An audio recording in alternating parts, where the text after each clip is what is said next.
दिन के 11 बजे से लेकर अगर आप देखें तो 3 बजे तक जो युवा है एक जगह एक कुर्सी में अगर बैठा रहा है तो अपने आप में काबिल तारीफ। जो अपने परिवार के लिए अपने स्वयं के लिए अगर आप जी रहे हैं तो आप बहुत बड़े लोग हैं, लेकिन अगर आप देश के लिए जी रहे हैं तो आप महान लोग हैं, महान विभूतियों में आप शामिल हो सकते हैं।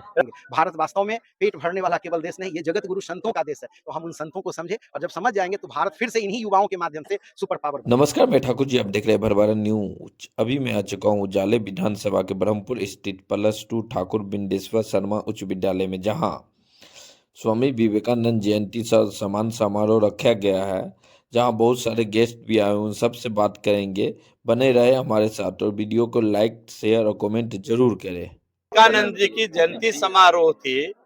ये स्वामी विवेकानंद विचार मंच के लोगों ने, युवा साथियों ने मनाया है। साथ ही साथ यहाँ जो क्षेत्र में जितने नए बच्चे थे जो कोई उपलब्धि प्राप्त किए हैं उनको बुलाकर मंच से सम्मानित इन लोगों ने किया। वो इसलिए किया कि जो बाकी बच्चों पर उसका इफेक्ट आए, असर आए कि किस प्रकार वो मेहनत की बदौलत बीपीएससी किए हैं, जॉब प्राप्त किए हैं। तो एक एटमॉस्फेयर युवा महोत्सव के नाम से आज स्वामी जी का जो जन्म जयंती है वो आज मनाया गया है। एक अच्छा उत्साह का, युवाओं में उत्साह का वातावरण रहा है। और इतने लंबे समय तक, दिन के 11 बजे से लेके अगर आप देखें तो 3 बजे तक जो युवा है एक जगह एक कुर्सी में अगर बैठा रहा है तो अपने आप में काबिल तारीफ। सर, जिस हिसाब से युवा अभी मोबाइल के पीछे जा रहे हैं उसमें क्या संदेश रहेगा आपका? पूरी तरीके से बताया है कि मोबाइल उपयोगी है, लेकिन मोबाइल का इस्तेमाल इतना ना हो जाए कि वो आपके स्वास्थ्य के लिए घातक हो जाए और समाज के लिए घातक हो जाए। मोबाइल का उपयोग अपने मतलब अति आवश्यक आवश्यकता के लिए होना चाहिए, न कि इसको खेलकूद में इसको हम इन्वॉल्व कर लें और अपने बहुमूल्य समय को आज का यूथ मोबाइल के पीछे खर्च कर रहा है, उससे बचने की आवश्यकता है। कि स्वामी विवेकानंद जी ने जगत गुरु भारत की कल्पना की थी। उनके जीवन का लक्ष्य था जगत गुरु भारत बने। अन्न धन से और शक्ति से भारत सब दुनिया का एक नंबर देश बनेगा। और आज भारत के अंदर जो कुछ हो रहा है, स्वामी विवेकानंद जी के सपनों को साकार किया जा रहा है। युवा को क्या संदेश रहेगा आपका? युवाओं को यही संदेश है कि युवा अपनी प्राचीन विरासत को समझे। स्वामी विवेकानंद, दयानंद, गुरु गोविंद सिंह, जगत गुरु शंकराचार्य, ऐसे हजारों ऋषि मुनियों की किताब को अगर वो पढ़ेंगे तो अपने विरासत से जुड़ेंगे। भारत वास्तव में पेट भरने वाला केवल देश नहीं, ये जगत गुरु संतों का देश है। तो हम उन संतों को समझे और जब समझ जाएंगे तो भारत फिर से इन्हीं युवाओं के माध्यम से सुपर पावर बनेगा। आप अपने बारे में बता दीजिएगा। विनोद कुमार सिंह यादव, प्रांत संयोजक, हिंदू जागरण। चलिए, बात करने के लिए बहुत बहुत युवा से कहना चाहते हैं कि वो जगे और अपने अपने क्षेत्र को जगाए, और सबसे पहले युवा मंदिर जाना शुरू करे, तिलक लगाना शुरू करे और प्रभु का भजन कीर्तन करना शुरू करे। क्योंकि स्वामी विवेकानंद जी गुरु जी को भी जांच कर लिए थे। गुरु जी पैसा नहीं छूते थे, तो गुरु जी के बिस्तर के नीचे स्वामी विवेकानंद जी एक सिक्का रख दिया और स्वामी विवेकानंद जी छिप गए। और गुरु जी उस पर जैसे ही बैठे कि वहां से कूद उठे, जैसे लगा कि उसमें करंट है। तो समझ गए कि ये भक्त हमको ये कर रहा है, परीक्षा ले रहा है। वो समझते थे सब कुछ। तो यही कहेंगे सभी युवा से, युवा जो है कल का भविष्य है। भविष्य को अच्छा बनना चाहिए, क्योंकि हम भी एक युवा हैं, हमको भी कोई उम्र नहीं हुआ और हम लोग कम समय में प्रभु के भजन में लग गए। वैसे ही मंदिर पे जाए, हमारा धर्म कैसे बचेगा? जगह जगह मंदिर पे हनुमान चालीसा का पाठ, सुंदर कांड का पाठ, अपना अपना हरि कीर्तन, हरि भजन करना चाहिए और चिंतन करना चाहिए कि हमारा समाज, हमारा अच्छा गांव कैसे बने। यही आज के तिथि पे कहना अच्छा होगा हर एक युवा को। लड़की जय जय सिया राम सभी सनातन प्रेमियों को। नारी शक्ति को लेकर अभी बड़े भैया जीवेश जी मंच पे बोले हैं, हमारे पति हैं वो भी बहुत कुछ बोले हैं, और हम स्वयं जिस स्थान से हैं वो नारी सशक्तिकरण का बहुत बड़ा मिसाल है। जो कि गौतम ऋषि तो अहिल्या माता को श्राप दे दिए, लेकिन अहिल्या माता का जो अपना पुण्य था, प्रताप था, इसकी वजह से प्रभु श्री राम को भी अयोध्या से चल के आना पड़ा उनका उद्धार करने के लिए। और नारी शक्ति को कभी कमजोर नहीं समझना चाहिए, क्योंकि ऐसे तो अगर देखा जाए तो भी माता ही हैं जो हर चीज कर सकती हैं। अगर जन्म दे सकती हैं तो मार भी सकती है। और नारी शक्ति है, अगर देखिए भगवान देवी देवताओं में भी देखा गया तो सारा जो बड़ा स्थान है वो मातृ शक्ति को ही दिया गया है। धन चाहिए तो लक्ष्मी जी का पूजा करिए, विद्या चाहिए तो सरस्वती जी का, शक्ति चाहिए तो दुर्गा जी का। तो जितना भी शक्ति है वो मातृ शक्ति ही है।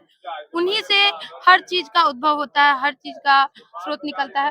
तो मातृ शक्ति को हमेशा सम्मान देना चाहिए। बहनों को क्या संदेश रहेगा?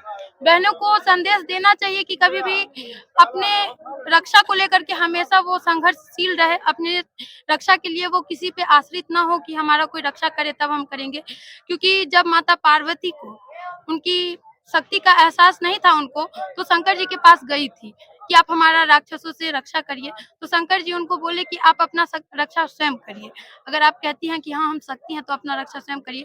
तभी उनके अंदर से माता काली का रूप निकला था, जिसकी वजह से वो काली रूप में अपना सुरक्षा कर पाई थी। तो हर नारी के अंदर एक काली छिपी हुई है, वो अपने काली रूप को भी मतलब एहसास करे और अपना रक्षा स्वयं करे। यही संदेश देना चाहेंगे। जय श्री बात करने के लिए बहुत बहुत धन्यवाद। सबसे पहले सर भरवारा न्यूज में आपका स्वागत है। हरे कृष्ण। बहुत सर धन्यवाद आपका। सर आज आपने स्वामी विवेकानंद जयंती युवा सम्मान समारोह में आए हुए थे, क्या कुछ कहिएगा लोगों को? यहाँ पे जो लोग आए हुए थे उनको क्या कहिएगा, संदेश रहेगा? इस सभा में ज्यादातर युवा वर्ग थे और युवा वर्ग के लिए हमारे इस्कॉन संस्था विशेष कार्यक्रम चलाती है और उसमें मुख्य उद्देश्य होता है कि युवा हमारे देश के या किसी भी जगह के वो एक ताकत होती है जिसको दिशा देने की बात सिर्फ होती है। अगर वो जिस दिशा जैसा उनकी दिशा मिलेगी वैसा उनकी गति होगी। तो स्वामी श्रील प्रभुपाद हमारे इस्कॉन के संस्थापक आचार्य जो इन्होंने एक इस्कॉन यूथ फोरम खोल रखे हैं जहाँ सिर्फ युवा वर्ग को भगवत गीता या धार्मिक ज्ञान के माध्यम से उनको कन्वर्ट करते हैं कि आप सनातनी बनो। जैसे आपने अभी देखा सुना सभी लोग से और आप सभी जानते हैं कि स्वामी विवेकानंद अमेरिका के शिकागो शहर में सनातन धर्म का परचम लहराया था। तो उनका आधार क्या था? सनातन धर्म था। एक युवा सन्यासी सनातन धर्म का झंडा लेकर गए तो पूरे विश्व में अपना परचम लहराए। तो हमें भी यही चाहिए कि जो स्वामी विवेकानंद जी के पद चिन्हों पर चले, उनका अनुसरण करें। उनका अनुसरण कैसे करें? स्वामी विवेकानंद जी हमेशा भगवत गीता अपने पास रखते थे। मतलब हमारे लिए एक आइडियल बुक है, किताब है जो हमारे सनातन धर्म का, वो कौन सा है? भगवत गीता।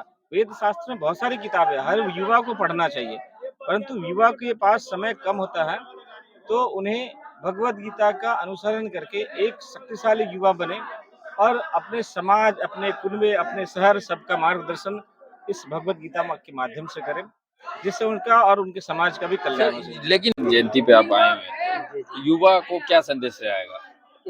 एट फर्स्ट अभी जो है, अभी का जो दौर चल रहा है, इस जो दौड़ती भागती भौतिकवादी जीवन शैली में प्रत्येक व्यक्ति कहीं ना कहीं एक दूसरे को पीछे करने में लगा हुआ है। और हमारा जो भारतीय संस्कृति जो कहता है वो अनुशासन और सभ्य संस्कार पर डिपेंड करता है।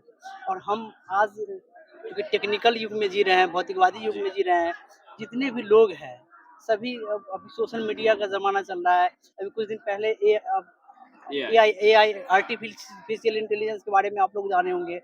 अभी तो बहुत अच्छे लोगों को लग रहा है, कोई कुछ नाम से बुलाता है, जो भी क्वेश्चन करता है उसको जब आने वाले दिनों में इसका इतना दुष्प्रभाव खास करके युवाओं पर पड़ने वाला है जैसे कोई कहीं कोई सीमा नहीं है। आज मैंने अपने मन से भी मैंने कहा था कि युवाओं को सबसे पहले लक्ष्य निर्धारित करना चाहिए कि मुझे क्या करना है, और उस लक्ष्य को प्राप्त करने के लिए आप अग्रसर होइए। लक्ष्य में बहुत सारी बाधाएं आती है और यदि आप दृढ़ संकल्पित है, आप लक्ष्य निर्धारित कर लिए तो ऑटोमेटिकली उस लक्ष्य की तरफ आपको अग्रसर होना पड़ेगा और वो रास्ता ऑटोमेटिकली आता जाता है। बहुत सारी बाधाएं हैं, लेकिन बाधाओं को नजरअंदाज करते हुए आप आगे बढ़ते हैं तो आप लक्ष्य को निश्चित प्राप्त करेंगे। स्वामी विवेकानंद जी ने भी यही कहा था कि उठो, जागो और तब तक प्रयास करो जब तक लक्ष्य की प्राप्ति न हो जाए।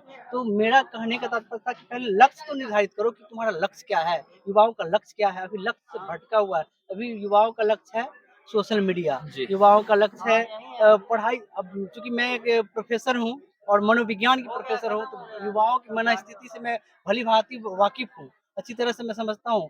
तो जैसे मन स्थिति में आप जो बड़गल बातें रखते हैं, उस अच्छी बातें आप स्मरण करिए ना, आपको निश्चित रूप में सफलता मिलेगी। और जहाँ तक अभी मैं इससे पूर्व